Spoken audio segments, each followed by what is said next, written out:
Ya, terima kasih Anda masih bersama kami. Bagi Anda yang baru saja bergabung, kami hadirkan kembali 3 berita utama hari ini. Terburu-buru bawa pasien, ambulans terperosok ke jurang sedalam 20 meter. AKBP Basuki, perwira polisi yang terlibat dalam kematian dosen Untak Semarang, dipecat Polri.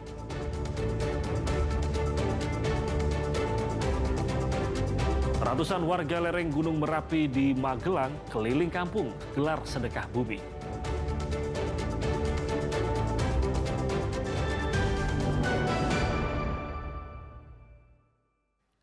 Ya, Wakil Bupati Boyolali Dwi Fajar Nirwana terpilih secara aklamasi menjadi Ketua Kuartir Cabang Boyolali dengan masa bakti 2025 sampai dengan 2030.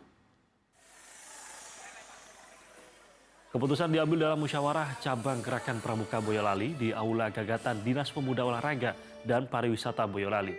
Selain pemilihan ketua kuartir baru, agenda setiap 5 tahun sekali juga menggelar laporan pertanggungjawaban kepengurusan sebelumnya. Karena hanya memiliki calon tunggal, maka Dwi Fajar Nirwana ditunjuk secara aklamasi menjadi ketua kuartir cabang Boyolali masa bakti 2025 sampai dengan 2030.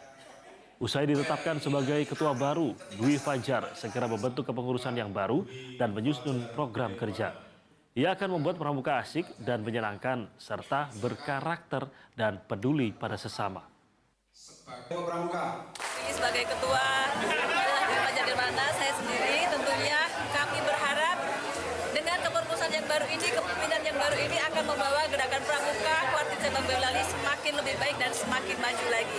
Tentunya nanti kita akan bersama-sama tim koordinator dan pengurus akan membentuk kepengurusan dan tentunya nanti kita akan susun rencana kerja dan kegiatan-kegiatan ke depan yang senantiasa menunjukkan bahwa kita peduli terhadap sesama dan tentunya cinta tanah air dan bangsa. Ya, 148 perwira sekolah pembentukan perwira TNI Angkatan Udara dilantik di lapangan Dirgantara Lanut Adi Sumarmo, Karanganyar. Upacara pelantikan perwira lulusan Setukpa Angkatan 33 dipimpin Kepala Staf Angkatan Udara Marsikal TNI Muhammad Tony Haryono. Sebanyak 148 perwira dinyatakan menyelesaikan pendidikannya setelah berjalan selama 5 bulan. Selama pendidikan, para perwira ini mendapatkan pembekalan mulai dari ilmu pengetahuan, keterampilan militer, dan kepemimpinan. KSAU meminta para perwira menjaga integritas dan dedikasi serta mengembangkan dan menyesuaikan diri dengan perkembangan teknologi.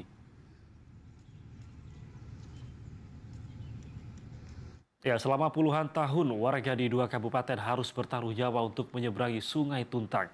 Sungai selebar 75 meter tersebut tak pernah tersentuh pembangunan. Kini warga bisa bernafas lega karena jembatan yang dinanti dibangun. Menyeberangi sungai seperti ini menjadi makanan sehari-hari warga desa Kalikurmo, Kecamatan Beringin, Kabupaten Semarang, dan desa Sambiroto, Kecamatan Kedung Jati, Grobogan.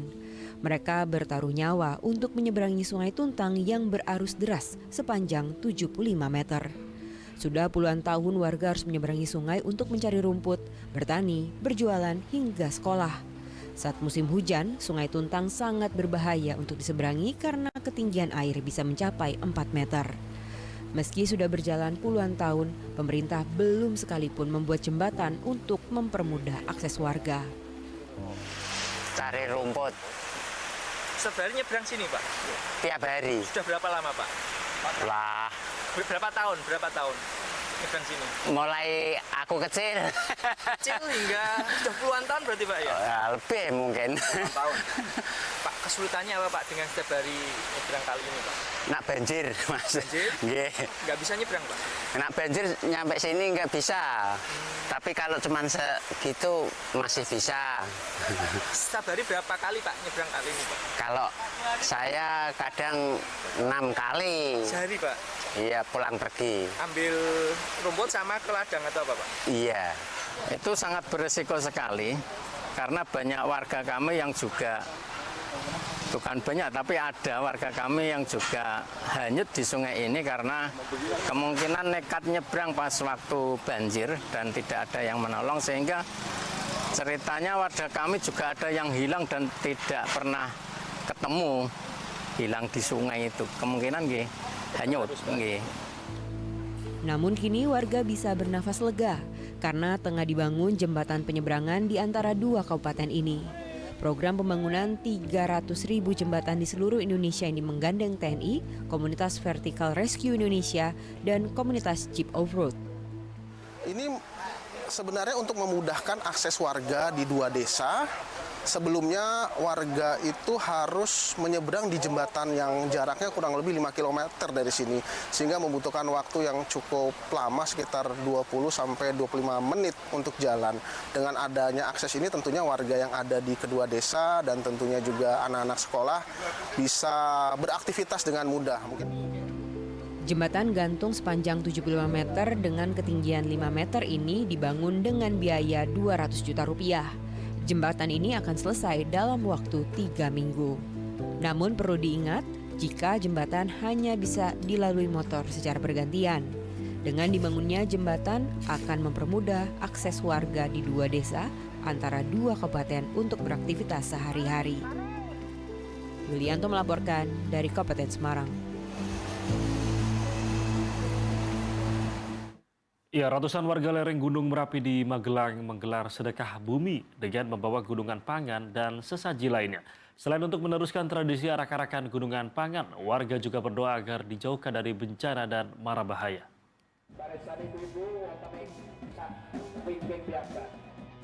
Berjalan dengan baju Jawa dan membawa gunungan hasil bumi dan umbo rampe atau sesajen, ratusan warga lereng Gunung Merapi, Dusun Tutup Dur, Desa Sumber, Kabupaten Magelang, menggelar kirap sedekah bumi dan doa bersama. Arak-arakan yang kental dengan nuansa tradisional ini keliling melewati rumah warga, ladang, hingga sawah sejauh 3 km. Setelah diarak keliling kampung sebanyak 3 kali putaran, 2 gunungan berisi buah, sayur hasil panen dan jajanan tradisional dijadikan satu untuk didoakan bersama-sama. Sedekah bumi digelar 1 tahun sekali. Selain untuk meneruskan tradisi budaya dari nenek moyang, warga berdoa agar seluruh penghuni desa dijauhkan dari bencana dan mara bahaya yang sewaktu-waktu bisa mengancam. Setelah berdoa, warga mengambil dan membawa pulang hasil gunungan. Lebih makmur, masyarakat lebih ayam, tentrem kehidupannya. Untuk apa itu? Ini untuk dimasak, mendapat berkah semua.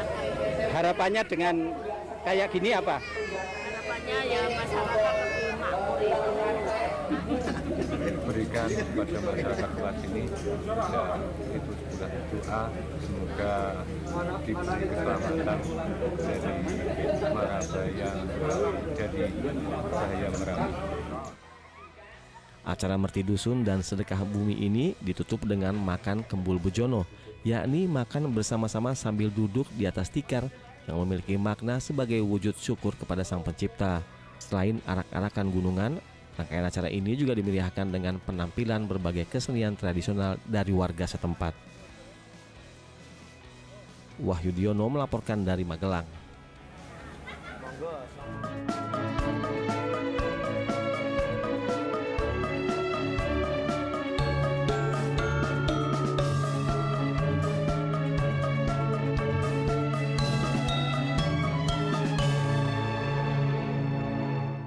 Ya, dan informasi tadi mengakhiri jumpa kita di Berita Jawa Tengah. Jangan lupa pastikan Anda subscribe channel YouTube Liputan 6 SCTV Daerah. Ya, atas nama rekan yang bertugas, saya Rama Ditya Dubas mengucapkan terima kasih atas kebersamaan Anda. Selamat beraktivitas dan sampai jumpa.